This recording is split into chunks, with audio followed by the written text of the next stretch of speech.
సర్వోన్నతుడు, సర్వాధికారి, సమస్త సృష్టిని సృష్టించిన మన కనతండ్రి అయిన ఆ దేవదేవునికి ఆయన కుమారుడు మన రక్షకుడు యేసుక్రీస్తు ప్రభుల వారి ద్వారా పరిశుద్ధాత్మ సహాయంతోనే స్తుతులు, స్తోత్రములు, కృతజ్ఞత స్తుతులు చెల్లించుచున్నాను. అదేవిధంగా ఆయన మాటలు వినాలని, విన్న మాటలను బట్టి బ్రతుకును మార్చుకోవాలని వచ్చి కూర్చొని ఆయన మాటలు వింటున్నటువంటి, వినబోతున్నటువంటి మీ అందరికీ కూడా క్రీస్తు పేరటనే నా యొక్క శుభములు, వందనాలు తెలియజేస్తున్నాను. జాగ్రత్తగా కొద్ది నిమిషాలు మనం కొన్ని విషయాలు మన కన్నతండ్రి, మనల్ని పుట్టించినవాడు, మన కొరకు సమస్తమును సిద్ధపరుస్తున్నటువంటి ఆ దేవదేవుని యొక్క మాటలను విని మన ఆత్మీయ జీవితానికి భూలోకంలో మనం బ్రతుకుతున్నప్పుడు సరదాగా లోకంతో పాటు బ్రతుకుతున్నప్పుడు బ్రతుకు మీద ఆశ అనేటటువంటిది మనం చచ్చినా చావదు. జాగ్రత్తగా వినండి. ఈ లోకంలో మనుషులముగా మనం పుట్టిన తర్వాత పుట్టి బ్రతుకుతూ ఉన్నప్పుడు, లోకంతో పాటుగా లోకంలో బ్రతుకుతున్నప్పుడు ఈ లోక ఆశలు మన హృదయంలో చేరి మనం పాడైపోయినా, మనం చచ్చిపోయినా కూడా ఆశలు మాత్రం చావు. కానీ విచిత్రం ఏంటో తెలియదు, కానీ మనం ఈ భూలోకంలో బ్రతుకుతున్నప్పుడు ఈ భూలోకంలో మనం ఎందుకు పుట్టామో, ఎందుకు బ్రతకాలో అనేటటువంటి విషయాలు ఏమి తెలుసుకోకుండా బ్రతుకుతున్నప్పుడు బాగానే బ్రతుకుతుంటాం, ఆశపడి బ్రతుకుతుంటాం, ఈ లోకాన్ని ఆస్వాదిస్తూ బ్రతుకుతుంటాం. చావు వచ్చినా కూడా ఇంకా బ్రతకాలి, ఇంకా బ్రతకాలి అని అనుకుని బ్రతుకుతుంటాం. కానీ ఒక్కసారి జీవిత పరమార్థం ఏమిటో తెలుసుకున్న తర్వాత, జీవిత గమ్యం ఏంటో తెలుసుకున్న తర్వాత, ఎన్ని సంపాదించినా, ఏమి చేసినా, ఎంత ఎదిగినా, ఏమి చేసినా కూడా జీవితంలో అసలు సిసలైంది భక్తి అని తెలుసుకున్న తర్వాత, అంతేనా కదా? ఈ ప్రపంచంలోనే ఆదాము మొదలుకొనండి, బాగా వినండి, ఆదాము మొదలుకొని చెప్తున్నాను. ఇదిగో ఈ పసిబిడ్డ వరకు, ప్రస్తుతం మనం ఉంటున్నటువంటి ఈ కాలం వరకు, మన కాలం వరకు, ఆదాము మొదలుకొని నేటి వరకు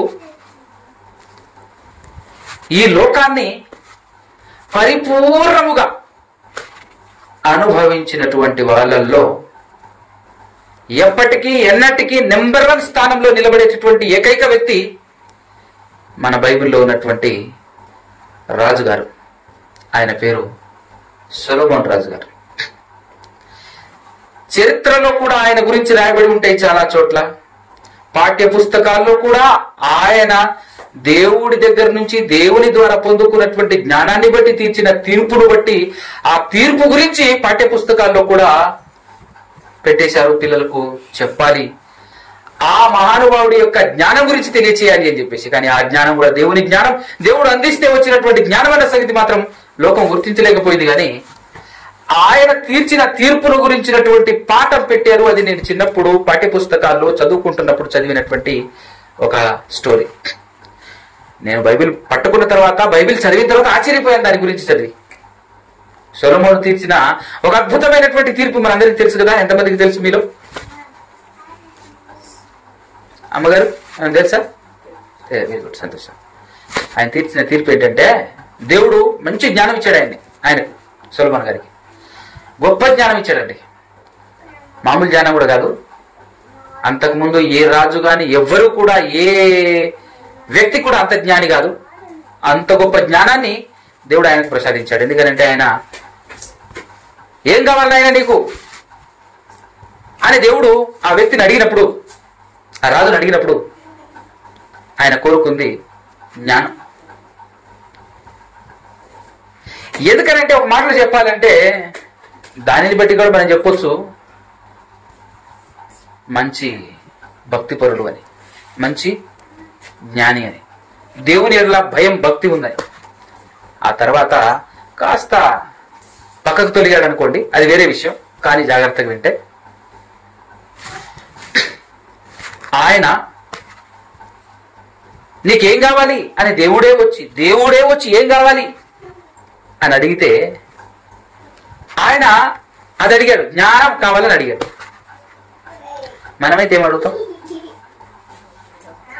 అమ్మా బా ఒక మాటలో చెప్పాలంటే మనం తెలుసుకోవాల్సినటువంటి వాస్తవం ఏంటంటే, నిజం కూడా ఇది, అబద్ధమేమి కాదు, నిజం.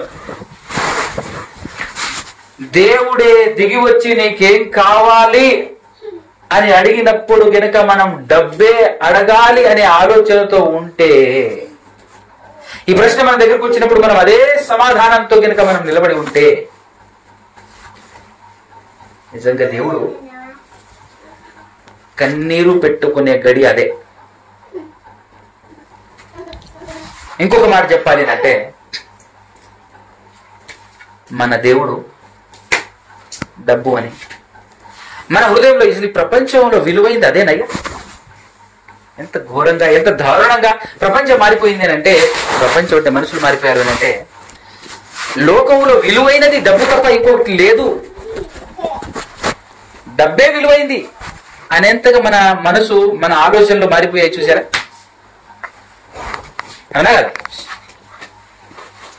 డబ్బే ప్రాముఖ్యం.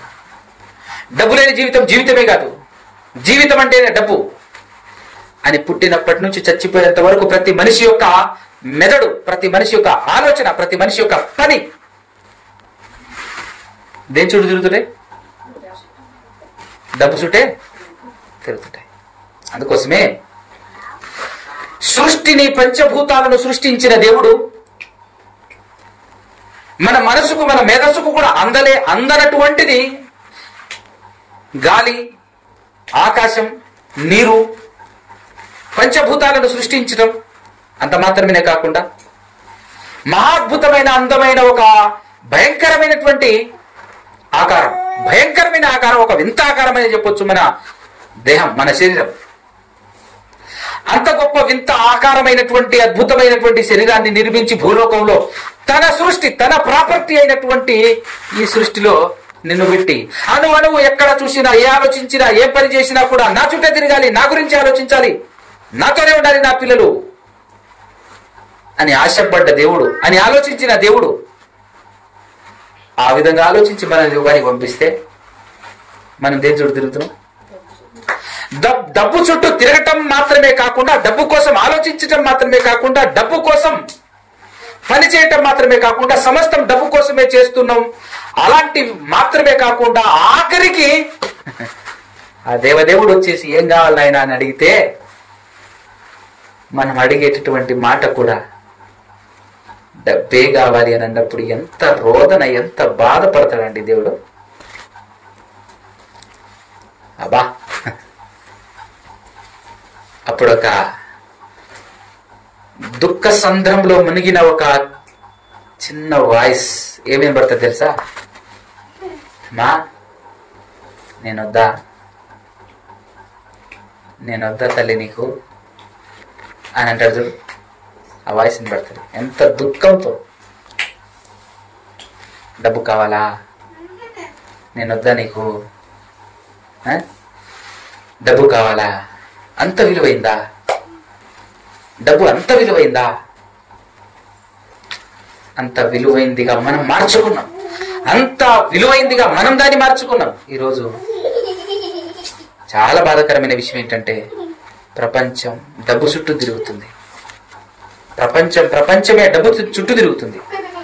రాజులు, మంత్రులు, ఆఖరికి ఈ రాజుల కంటే, మంత్రుల కంటే, మనుషులందరికంటే గొప్ప స్థానంలో దేవుడు ఎవరిని నిలబెట్టాడో తెలుసా?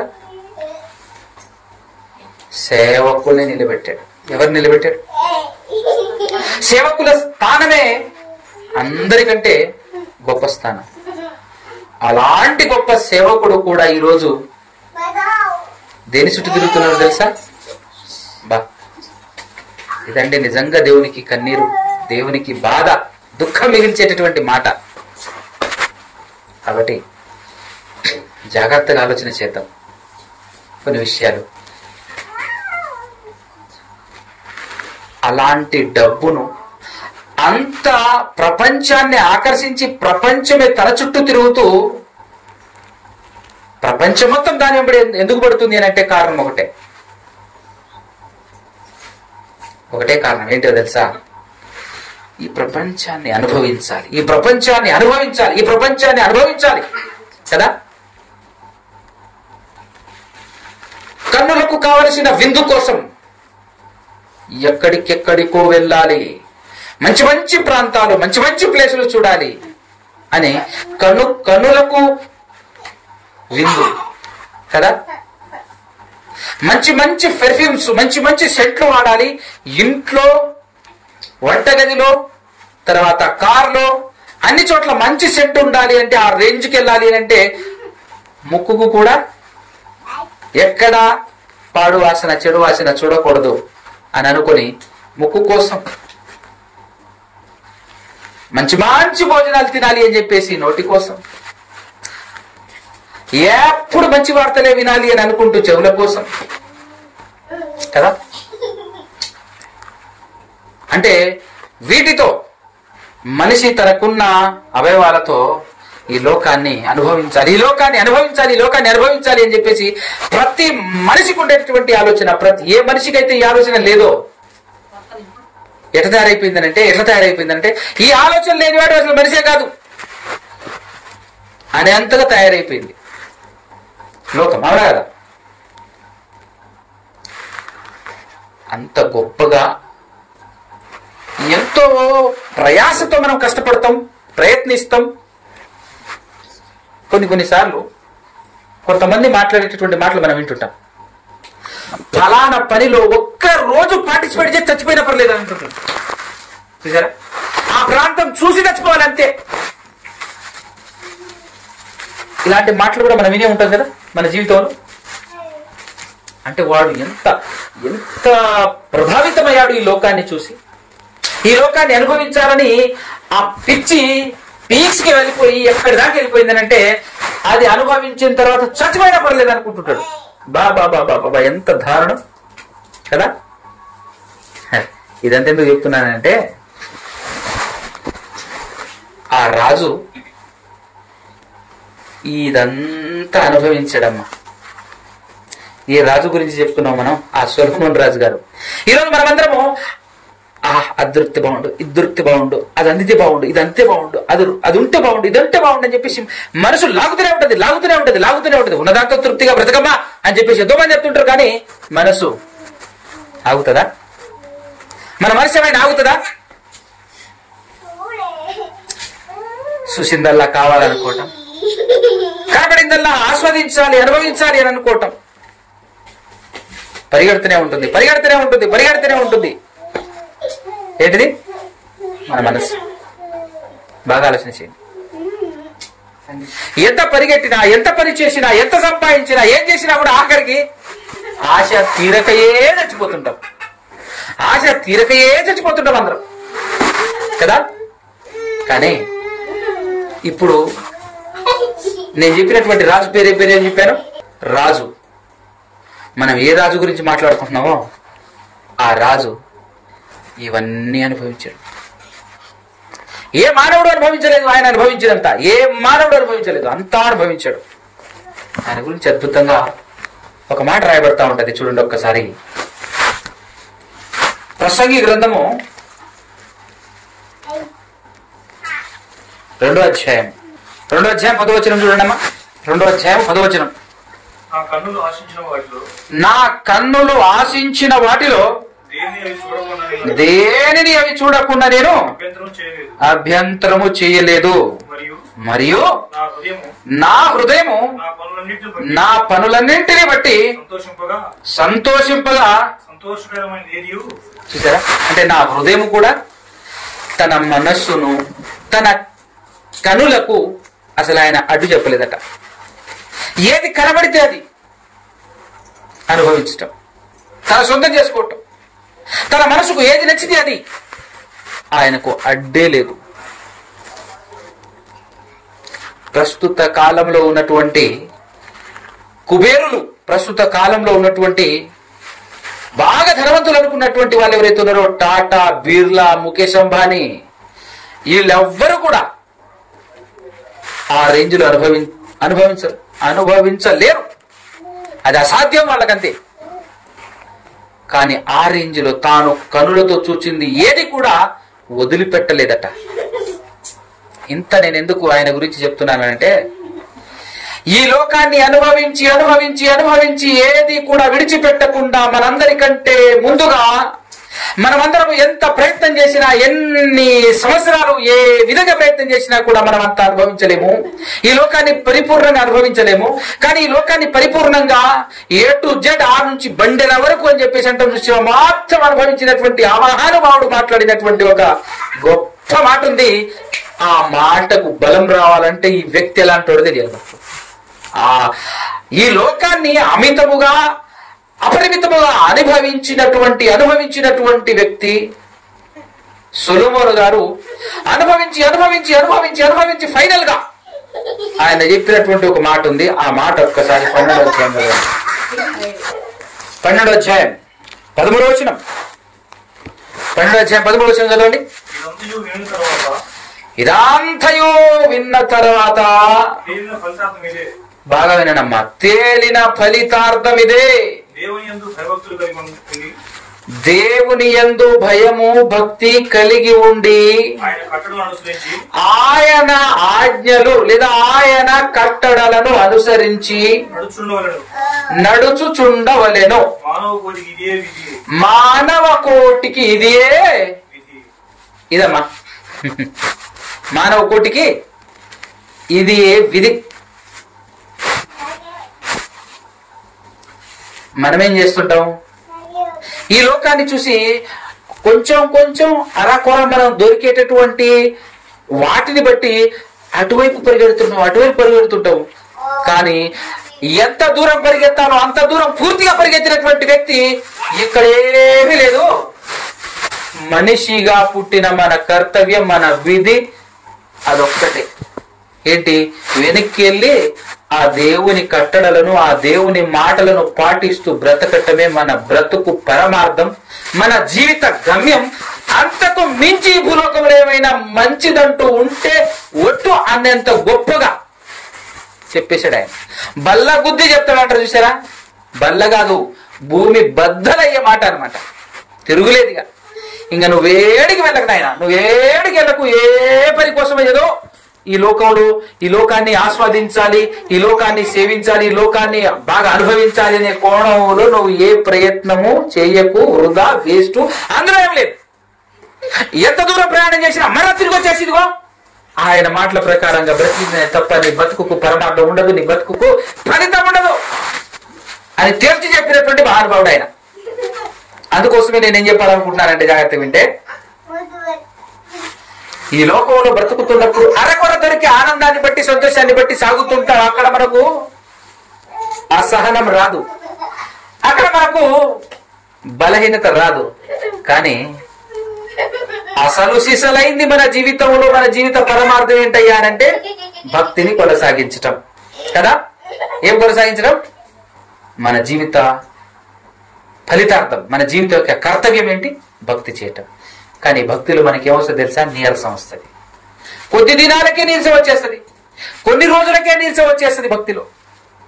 ఈ లోకంలో ఏమీ లేదు, కానీ ఏమీ లేని లోకంలో బ్రతికేటప్పుడు మాత్రం మజా వస్తుంటది, ఆరాంశగా బ్రతుకుతుంటాం. ఇంకా బతకాలి, ఇంకా బతకాలి, ఇంకా బతకాలి, ఇంకా బతకాలి. ఎన్ని దాళ్ళు బతికినా కూడా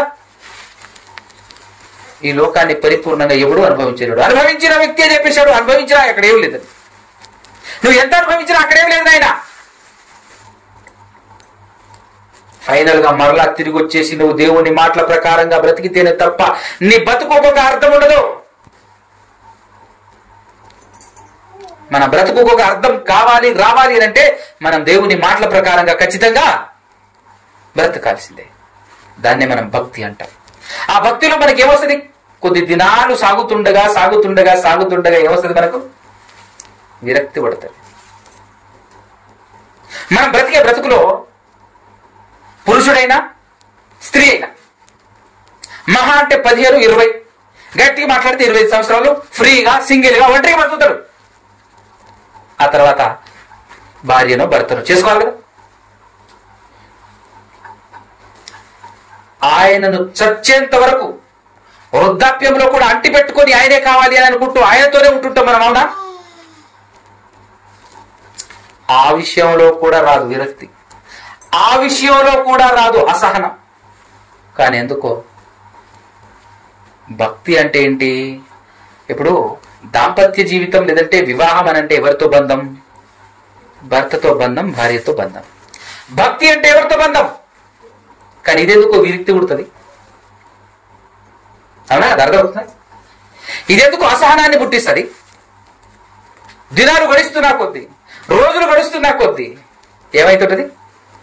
భక్తి మీద విరక్తి పడుతుంటది, భక్తి బలహీనపడుతుంటది, భక్తి బలహీనపడుతుంటది రోజులు గడుస్తున్నా కొద్దీ. ఏముందని ఈ లోకంలో? ఏమీ లేవు. కానీ ఈ రాత్రి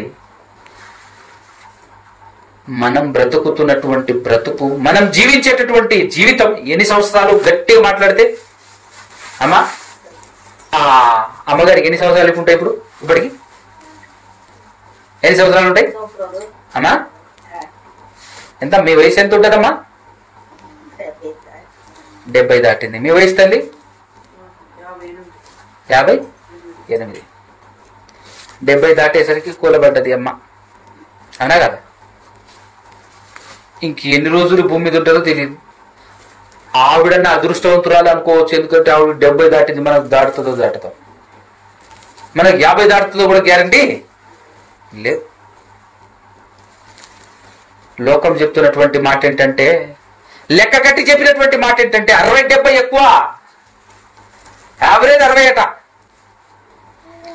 60 సంవత్సరాలలో దేవుణ్ణి తెలుసుకొని దేవుని మాటల ప్రకారంగా బ్రతికేటటువంటి పరిస్థితి, స్థితి ఎప్పుడు వస్తుంది అంటే అందులో ఒక 20-30 తీసేయాలమ్మో, అంతేనా కదా? అందులో ఒక 20-30 తీసేయాలి. ఎందుకంటే చిన్నప్పుడు ఏం భక్తి చేస్తాం? ఎప్పుడో 20 సంవత్సరాలకో 25 సంవత్సరాలకో 30 సంవత్సరాలకో మనకు దేవుడు పరిచయం అవుతాడు. మనం ఎలాగైతే 20 సంవత్సరాలకు 25 సంవత్సరాలకు పెళ్లి చేసుకున్నట్టుగా అప్పుడు దేవుడు పరిచయం అవుతాడు మన జీవితంలోనికి. దేవుడు వస్తాడు. 10 సంవత్సరాలు కంటిన్యూషన్ గా దేవుడితో కలిసి బ్రతకలేం, 15 సంవత్సరాలు బ్రతకలేం, 20 సంవత్సరాలు బ్రతకలేం. ఆ తర్వాత జీవితం దేవునితో కంటిన్యూషన్ గా భక్తిలో కొనసాగాలి అని అంటే మన వల్ల పడదు కదా. భర్తతో ఉంటాం చచ్చేంత వరకు, భార్యతో ఉంటాం చచ్చేంత వరకు, మన పిల్లలతో మన బంధువులతో ఉంటాం చచ్చేంత వరకు. కానీ దేవునితో ఎందుకు ఉండలేకపోతున్నాం? భక్తిలో ఎందుకు కంటిన్యూషన్ ఉండలేకపోతున్నాం కదా? ఆలోచిస్తే ఈరోజు ఈ రాత్రి ఒక ధన్యురాలైనటువంటి ఒక స్త్రీని గురించి పరిచయం చేసి నేను పాట ముగించేస్తాను. ధన్యురాలు, గొప్ప ధన్యురాలు. ఆవిడ గురించి ఎక్కువగా మాట్లాడుకోవటానికి బైబిల్లో ఆవిడ గురించి కేవలం 3 వచనాలు రాయబడ్డాయి. ఆవిడ గురించి ఎంత రాయబడ్డాయి? దేవుడు ఆశపడి మరి రాయించాడు. ఆశపడి, అబ్బా ఇట్లాంటి భక్తి పరురాలు నా కుమార్తెను వదిలిపెట్టకూడదు, ప్రపంచానికి పరిచయం చేయాలి, సమాజానికి పరిచయం చేయాలని చెప్పేసి, ఖచ్చితంగా తప్పదు రాయాల్సిందే అని చెప్పేసి ఆవిడ గురించి బైబిల్లో పొందుపరిచాడు. ఆవిడ గురించి బైబిల్లో రాయించాడు దేవుడు. ఆ 3 వచనాలైనా సరే అద్భుతంగా మనకు గొప్ప పాఠమే నేర్పిస్తుంటది ఆవిడ గురించి. ఎంత ధన్యురాలు అంటే మామూలు ధన్యురాలు కూడా కాదు. ఒక్కసారి మీ బైబిల్ ఓపెన్ చేసేసి ఆవిడ గురించి చదవండి. ఆవిడ ఎంత గొప్ప వ్యక్తిత్వం కలిగినటువంటి ఆవిడ. ఒక్కసారి ఆవిడ గురించి ఓపెన్ చేసి చదవండి అమ్మా. లూకాసు వార్త 2వ అధ్యాయం, లూకాసు వార్త 2వ అధ్యాయంలో వినాలి 36 నుంచి చూడండి జాగ్రత్తగా. మరియు ఆషేరు గోత్రికురాలును పనుయేలు కుమార్తెయునైన అన్నా అని ఒక ప్రవక్తి ఉండెను. ఆమె కన్యత్వం మొదలుకొని 7 కన్యత్వం మొదలుకొని 7 సంవత్సరాలేనట. 7 పెనిమిటితో సంసారము చేసి బహుకాలము గడిచినదై, బహుకాలము గడిచినదై 84 సంవత్సరాలంటే గుర్తుపెట్టుకోండి. ఆ వయసు గుర్తుపెట్టుకోండి. ఆవిడ వయసు ఎన్ని సంవత్సరాలు? 84 సంవత్సరములు విధువరాలై ఉండి దేవాలయము విడవక ఉపవాస ప్రార్థనలతో రేయింబగళ్ళు సేవ చేస్తున్నదట. రేయింబగళ్ళు బాబా బాబా బా. నిజంగా ఎంత గొప్ప ధన్యురాలు చూసారా. ఏంటి అసలు, ఏంటి భక్తి అసలు? ఏనాడు విరక్తి పుట్టలేదా? ఏనాడు మనలా బలహీన పడలేదా? 1 కాదు 2 కాదు 84 సంవత్సరాల భక్తి అంటే ఇప్పటికి మీరు కరెక్ట్ గా క్యాల్కులేట్ చేస్తే ఎన్ని సంవత్సరాలు అయి ఉంటాయి చెప్పండి. ఇప్పుడు పెళ్లి అనుకుందాం మనం ఒక 15-20 వేసుకుంటే, పోనీ చిన్న వయసులోనే అయిపోయింది ఆ కాలంలో అనుకుంటే ఒక 15 సంవత్సరాలు పెళ్లికి వేసుకుంటే 15 సంవత్సరాలు ప్లస్ 7 సంవత్సరాలు సంసారం భర్తతో ఉన్నదట, భర్తతో సంసారం చేసిందట. 7 సంవత్సరాలు 15 ఎంత? 20 22. 15 7 వేసుకుంటే 22. 22 84 ఎంత ఏమా? 106. బా ఆవిడ వయసు 106 సంవత్సరాల వృద్ధురాలు, 84 సంవత్సరాల భక్తి జీవితం, చెక్కు చెదరని భక్తి జీవితం. 7 సంవత్సరాలు పెళ్ళి అని అంటే, ఒకవేళ మన అంచనా ప్రకారంగా 15 సంవత్సరాలకు పెళ్లి చేసుకుంటే 22 ఏట భర్త చచ్చిపోయింది. బా యవ్వన ప్రాయం కదా 22 సంవత్సరాలు అంటే. మనమైతే దూకుతాం ప్రపంచంలో, అంతేనా కదా? ఏం పోయింది నా వయసు, పదా ఇంకొన్ని చేసుకుందాం. బా కానీ ఆవిడ చూడండి, అన్ని కాలాలకు ఆదర్శవంతురాలుగా ఎంత గొప్పగా పెళ్లి అనే మాట ఎత్తకుండా, నా తండ్రి నా దేవుడుండగా నాకెవ్వడు అక్కర్లేదు, నాకేది అక్కర్లేదు అని చెప్పేసి దేవాలయం విడవకుండా ఉన్నది. 84 సంవత్సరాల భక్తి జీవితం మామూలు విషయం కూడా కాదు. మనము చేస్తాం భక్తి, అటు ఇటు కింద పడేసి మరలా ఏమంటావో తెలుసా, కింద పడిపోయి ఏమంటావో తెలుసా, బలహీన పడిపోయి ఏమంటావో తెలుసా, నేను ఇలా బలహీన ఎందుకు పడ్డానంటే అని సాగదీసిగో అది కారణం, ఇది కారణం, అలా జరిగింది, ఇలా జరిగింది, లేకపోతే నేనా అని చెప్తుంటున్నా. మీరు బాగా ఆలోచన చేయండి. ఈవిడ కూడా మనిషేనా కదా? అంటే ఈవిడ కూడా మనిషే కదా? మరి ఈవిడ జీవితానికి అసలు కష్టాలే రాలేదా? ఇబ్బందులే రాలేదా? అసలు బాధలే రాలేదా? మనకంటే కూర్చుంటే, ఎందుకనంటే ఒంటరి స్త్రీ. ఒంటరి స్త్రీ, భర్త చచ్చిపోయిన స్త్రీకి విలువ ఉంటుందా సమాజంలో? ఏమండి? కానీ వాటేటిని కూడా, ఈ వేటిని కూడా లెక్క పెట్టకుండా, లక్ష్య పెట్టకుండా, టార్గెట్ తన హృదయం నిండా దేవుడు, తన హృదయం నిండా దేవుడు ఉంటే నిజంగా చెప్తున్నాను, సంతోషం నిన్ను వీడిపోదు, ఆనందం నీ గడప దాటిపోదు చెప్తున్నాను.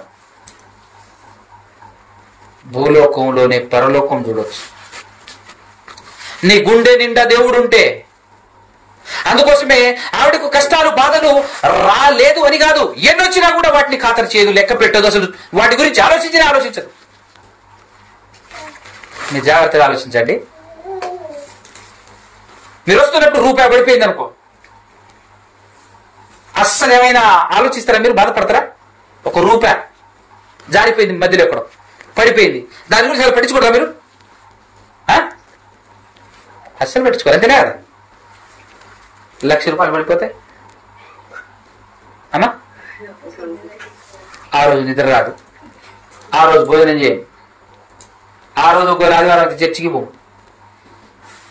అంతేనా కదా? ఎంత బాధపడతాం? అవునా? ఎంత బాధపడతాం?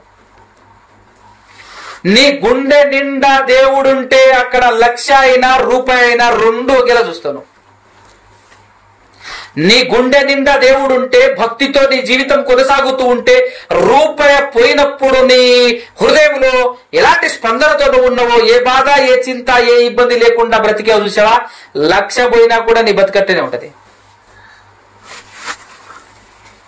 ఉండగలరా అని అన్నప్పుడు, ఉండగలరు అని చెప్పడానికి నువ్వు కరెక్ట్గా ఎవరు చూడాలంటే యోబు గారిని చూడాలి. ఆస్తి అంతమైనా కూడా దేవునికి స్తోత్రం అనగలిగేటటువంటి స్థితి అయింది. అంతేనా కదా? మన ఇంట్లో ఎవరైనా చచ్చిపోయారు అనుకో, డ్యామ్ ఓపెన్ అవుతుంది మనది, అవునా? 2 ఖానాలు ఓపెన్ అవుతాయి, కథం ప్రవాహమే. ఎన్ని దినాలు ఉంటుందో తెలియదు ఆ దుఃఖం. కానీ ఒక్క సెకండ్ కూడా బాధపడలేదు అతను. 10 మంది పిల్లలు ఒకేసారి చచ్చిపోయారు. అదే మన ఇంట్లో మనకున్నటువంటి 2-3 పిల్లలు ఒకేసారి చచ్చిపోతే 2 నిమిషం మనం కూడా చచ్చిపోతాం కదా. కానీ ఆ మహానుభావుడు చూడు, అది భక్తి అంటే దేవుళ్ళు బ్రతకటం. అందుకోసమే భర్త చచ్చిపోయినా బాధ లేదు. ఎన్ని కష్టాలు వచ్చినా, ఎన్ని బాధలు వచ్చినా, సమాజం ఏ విధంగా చూసినా, సమాజంలో కష్టాలు రాకుండా ఉంటుంది ఆ తల్లికి, ఇబ్బందులు రాకుండా ఉంటుంది ఆ తల్లికి. కానీ దేవుడు ఆవిడని ఎంత ప్రేమించాడో తెలుసా? దేవుడు ఆవిడని ఎంత ప్రేమించాడో తెలుసా? నన్ను అడిగితే ప్రవక్తలందరికంటే ఎక్కువగా ఆవిడని ప్రేమించాడని. ప్రవక్తలందరికంటే ఎక్కువగా ఆ అమ్మను, ఆ స్త్రీని, అన్నా అనేటటువంటి ఆ ప్రవక్తని ప్రేమించాడు దేవుడు అని నేను ఎందుకు ఈ మాట చెప్పగలిగానంటే, నెక్స్ట్ లైన్ చదువు ఒకసారి. అక్కడే నెక్స్ట్ లైన్ చదువు, ఏం చెప్తుండో.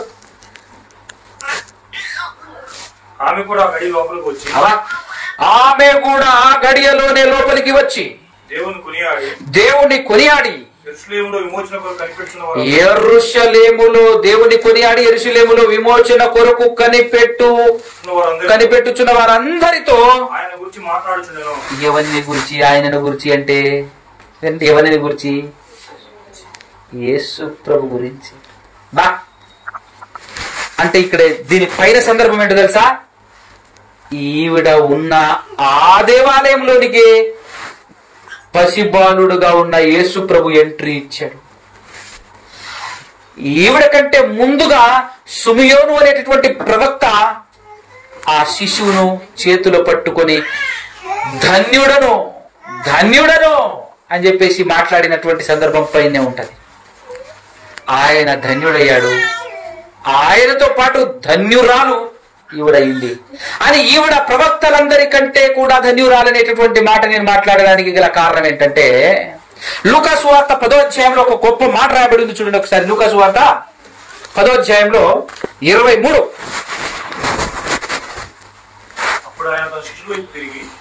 యేసు ప్రభు మాట్లాడుతున్నాడు ఇక్కడ. అప్పుడు ఆయన తన శిష్యుల వైపు తిరిగి, బాగా వినమ్మా, మీరు చూచుచున్న వాటిని చూచు కన్నులు ధన్యములైనవి. అనేక మంది ప్రవక్తులను, రాజులను మీరు చూచుచున్నవి చూడకయు వినకయు ఉండిరని మీతో చెప్పుచున్నానని ఏకాంతమంది వారితో. బా చూసారండి, నన్ను అడిగితే 106 మన ఎక్స్పెక్టేషన్ 106. ఒకవేళ 15 సంవత్సరాలకు పెళ్లి చేసుకుంటే ఆవిడ వయసు 106. ఒకవేళ 20 సంవత్సరాలకు పెళ్లి చేసుకుంటే 111. అవునా కదా? ఇన్ని సంవత్సరాలు ఆవిడ ఎందుకు బ్రతికింది అని అంటే, యేసు ప్రభును కల్లారా చూడటం కోసం. యేసు ప్రభును కన్నారా చూడటం అనేటటువంటి ధన్యత, దాని కొరకు అవి చూడాలి, ఆయనను చూడాలి అని ప్రవక్తలందరూ, రాజులందరూ ఎదురు చూశారట. ఎవడూ చూడలేకపోయాడు, కానీ వాళ్ళందరికంటే ధన్యురాలైంది. చూసారా? ఎంతో మంది రాజులు, ప్రవక్తలు చూడలేకపోయారు నాయన అని చెప్పి చేసుకుని మాట్లాడుతున్నాడు. కానీ రాజులు ఎందరో, ప్రవక్తలందరూ ప్రవచించారు, ఆయన గురించి ప్రవచించారు, కానీ ఆయన చూడలేకపోయారు. కానీ ఈ ధన్యురాలు కల్లారా చూసి వెళ్ళిపోయిందండి. ఎంత ధన్యత, ఎంత గొప్ప విషయం! ఆవిడ భక్తిని మెచ్చిన దేవుడు 100 దాటని 110 దాటని, నో ప్రాబ్లం. అమ్మా నా కుమారుడిని చూసేంత వరకు, ఈ లోకానికి నేను పంపించబోయే నా కుమారుడు, లేదా ఈ లోకానికి రక్షణ, ఈ లోకానికి వెలుగు, ఆ వెలుగు నీ కళ్ళతో చూస్తావు తల్లి. ఆ రక్షణను నువ్వు కళ్ళారా చూస్తావు. ఆ భాగ్యం నీకు ఇస్తున్నాను. ఆ భాగ్యం నీకు దక్కుతుంది. ఎందుకో తెలుసా? నీ భక్తిని మెచ్చి. ఎందుకంటే 1 సంవత్సరం ముందు పోయినా పరిస్థితి అంతే కదా. 1 సంవత్సరం ముందు పోయినా, లేదా తన భక్తి జీవితంలో 1 సంవత్సరం ముందో, 2 సంవత్సరాల ముందో, 10 సంవత్సరాల ముందో భక్తిలో విరక్తి పుట్టుంటావిడికి మనలా ఏమైంది పరిస్థితి? దేవుడు ఎప్పుడు ఏ భాగ్యం, ఎప్పుడు ఏ ధన్యతను మనకి ఇస్తాడో తెలియదు. మనం ఎదురు చూస్తుండాలి. భక్తి శ్రద్ధలతో బలహీనతలో చోటు చేసుకోకుండా, బలహీనత మన భక్తి జీవితంలో రాకుండా, అసహనం మన భక్తి జీవితంలో రాకుండా, నీరసం మన భక్తి జీవితంలో రాకుండా, చచ్చేంత వరకు, చనిపోయేంత వరకు మన భక్తి జీవితంలో ఒక అంగుళం కూడా, ఒక చుక్కంతా కూడా బలహీనత కనబడకూడదు. ఎందుకంటే మన కొరకు ఏ విధమైన ధన్యతను ఆయన దాచిపెట్టాడు మనకు తెలియదు. ఆవిడకు ఎంత గొప్ప ధన్యత దక్కిందో చూసారా? యేసుక్రీస్తు ప్రభుల వారిని, లోకరక్షకుణ్ణి, యుగ పురుషుడు, శక పురుషుడైనటువంటి ఆ దేవాది దేవుని కుమారుడైన క్రీస్తును చూసే కనులు ఎంత ధన్యం, ఎంత భాగ్యం. ఆవిడ భక్తికి ఈ లోకంలో ఆవిడకి దక్కిన గొప్ప ఘనత అని చెప్పొచ్చు. అంతకు మించి ఏముంది? ఏమండి, అంతకు మించి ఏముంది ఈ లోకంలో చెప్పండి? ఆ లోకాన్ని చూసి ఈరోజు మనమందరం పడిపోతున్నది ఈ లోకాన్ని చూసే కదా. ఈ లోకంలో ఉన్నటువంటి వాళ్ళందరినీ చూసే కదా మన భక్తి బలహీనత వస్తుంది, మన భక్తికి నీరసం వస్తుంది. ఈ లోకాన్ని చూసే కదా. కానీ కరెక్ట్గా మాట్లాడితే ఈ లోకం ఏ విధంగా ఉన్నా కూడా, ఈ లోకం ఎంటక మందం కూడా ఆవిడ మీద ప్రభావం చూపించలేకపోయింది. అది ఆవిడ భక్తి ఉన్న రేంజ్. మనకు కొంచెం కష్టాలు వస్తే కొంచెం ప్రేమ చల్లారిపోతుంది, కొంచెం బాధలు వస్తే సార్ మన ప్రేమ చల్లారిపోతుంది, భక్తి విషయంలో సనగిలిపోతాం, భక్తి విషయంలో ఎరగాడిపోతాం. కానీ ఆవిడ చూడు, మీరు కూడా స్త్రీలే కదా. ఆ ధన్యురాల్ని చూస్తే మనకేమనిపించాలండి? మనది ఓ భక్తియేనా? ఎన్ని సంవత్సరాలైందా మనం నమ్ముకుని? ఎన్ని సంవత్సరాలైంది? ఏదేదో లోకంలో ఆశిస్తుంటావు, ఏదేదో కోరుకుంటుంటావు, హృదయంలో ఏదేదో పెళ్లి చేసుకుంటుంటావు. అవి దొక్కకపోతే కథం, వెనక తిరుగుడే. భక్తి పలసపడిపోవటమే, భక్తి విషయంలో బలహీన పడిపోవటమే. మీరు బాగా ఆలోచించండి. ఆవిడ జీవితంలో ఏమైనా లోక ప్రకారం ఏమైనా దక్కిందా ఆవిడకి చెప్పండి?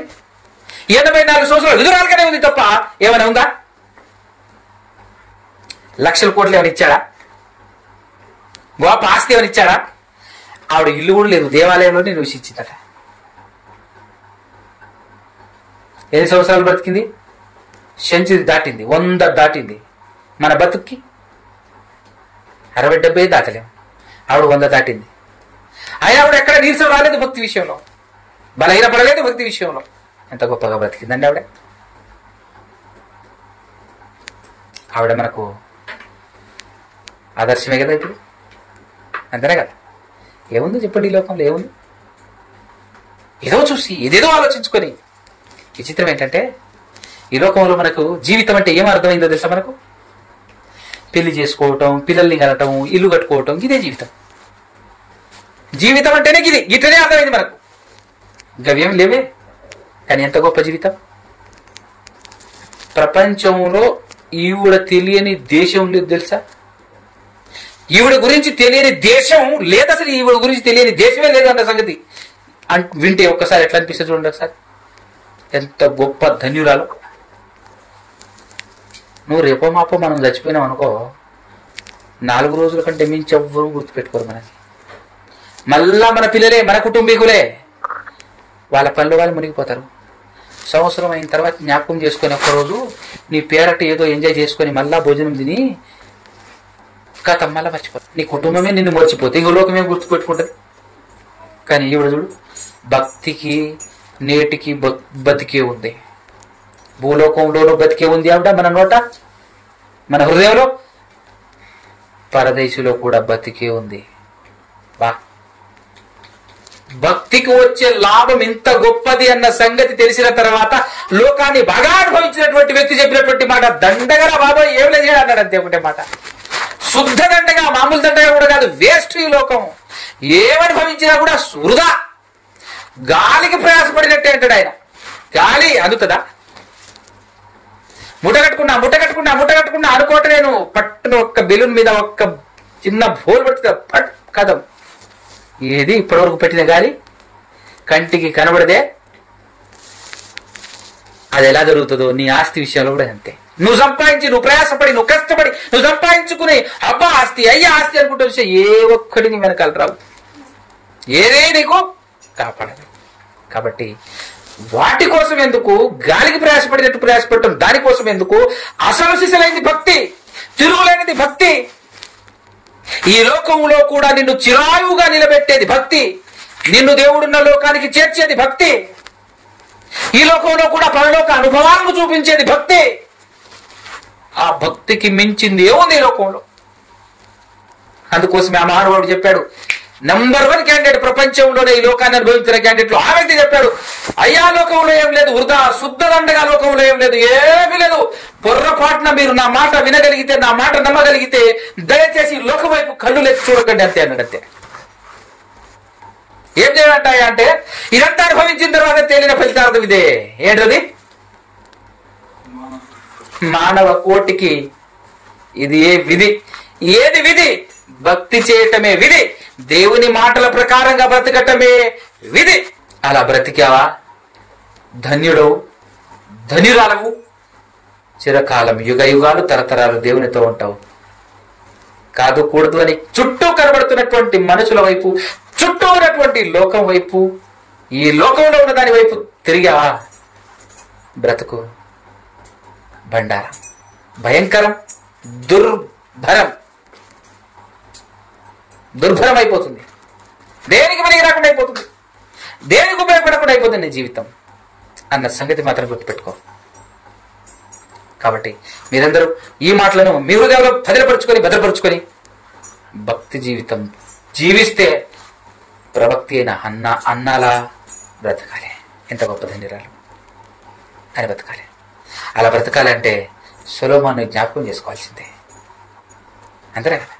ఏం లేదు ఈ లోకంలో అని ఆయన ఇచ్చిన స్టేట్మెంట్ ఆయన ఒట్టుట్టిగానే చెప్పలేదు, అనుభవంతో చెప్పాడు. అంతేనా కదా? మామూలుగా మాట్లాడితే వేరు, నీకేం తెలుసు అని అంటాం, కానీ ఆయన ముందు ఎవ్వడు తోగదాడించడానికి వీల్లేదు, ఆయన ముందు ఎవ్వడు కూడా ఈ మాట మాట్లాడడానికి వీల్లేదు. నీకేం తెలుసయ్యా అని అంటే కథ అయిపోయినట్టు ఎదురు. ఎందుకంటే ఆయన అనుభవంతో చెప్తున్న మాట, అనుభవించి చెప్తున్న మాట, అది తిరుగులేని మాట అది. కాబట్టి ఆ మాటలను బట్టి భక్తితో, భయము భక్తితో దేవుని ఎడల శ్రద్ధ కలిగి భక్తి శ్రద్ధలతో బ్రతకట్టం అంతకు మించి మరొకటి లేదు ఈ లోకంలో, అంతకు మించి లేదు. కాబట్టి అలాగే బ్రతికి ఈ లోకం వైపు చూడకుండా కేవలం దేవుని వైపు చూస్తూ బ్రతుకుతూ గొప్ప ధన్యకరమైన జీవితం ఈ లోకం జీవించి ఆ భాగ్యం, నిత్య జీవం, దేవుడున్న లోకాన్ని, ఇంతకంటే అందమైనటువంటి, ఇంతకంటే బాగున్నటువంటి, ఇంతకంటే అద్భుతమైనటువంటి లోకాన్ని చేరుకునే భాగ్యం మీరందరూ, మనమందరం దక్కించుకోవాలని కోరుకుంటూ ఈ మాటలు ముగిస్తున్నాను. కళ్ళు మూసుకొని తలొచ్చండి. పరిశుద్ధుడా, పరమాత్ముడా, పరమందు ఆశీనుడా, సకల ఆశీర్వాదాలకు కారణభూతుడా నాయనా,